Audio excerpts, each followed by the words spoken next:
The location was a place Elias Crow had passed 1,000 times without ever really seeing. That was the trick. It sat in the open, dressed in legitimacy, guarded by familiarity. A building people trusted because they had been taught to.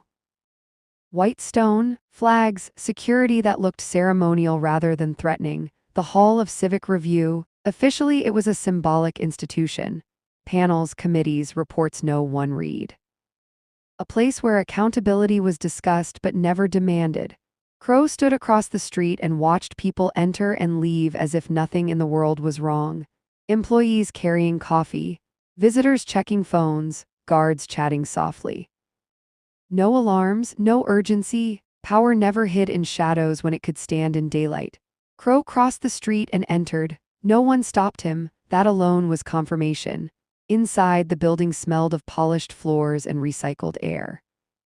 He followed the instructions precisely. Elevator, 4th floor, west corridor. A door marked storage authorized personnel only. It opened when he touched it. The room beyond was not a storage room. It was a conference chamber. Oval table, 12 chairs, screens embedded into the walls, no windows, no visible cameras. The kind of room designed for conversations that never happened. 3 people were already seated. They did not stand. They did not greet him.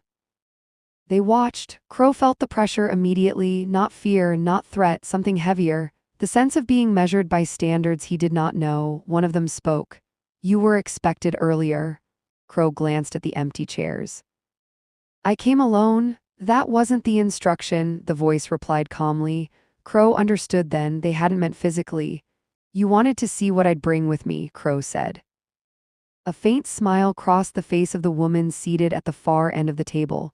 She was older than she appeared on television. Sharper, more still, head of the Ethics Commission. She gestured to a chair. Crow sat. No one asked him for the drive. No one mentioned Jonah Rook. No one accused him of anything. This was not an interrogation. This was an evaluation. "You believe you're chasing us," another voice said. A man in a dark suit, hands folded. "That belief is understandable." Crow leaned back. "You let me hear your conversations." "Yes," the man replied, "because secrecy is wasted on those who don't know what they're hearing." Crow's pulse stayed steady. "You killed Malcolm Hale?" The woman tilted her head slightly. "Malcolm Hale concluded his role." Crow almost laughed. "You're correcting people," he said. "That's what you call it." A pause, then the oldest man in the room spoke. His voice was slow, controlled, practiced over decades. "We prevent instability." Crow looked at him. "By deciding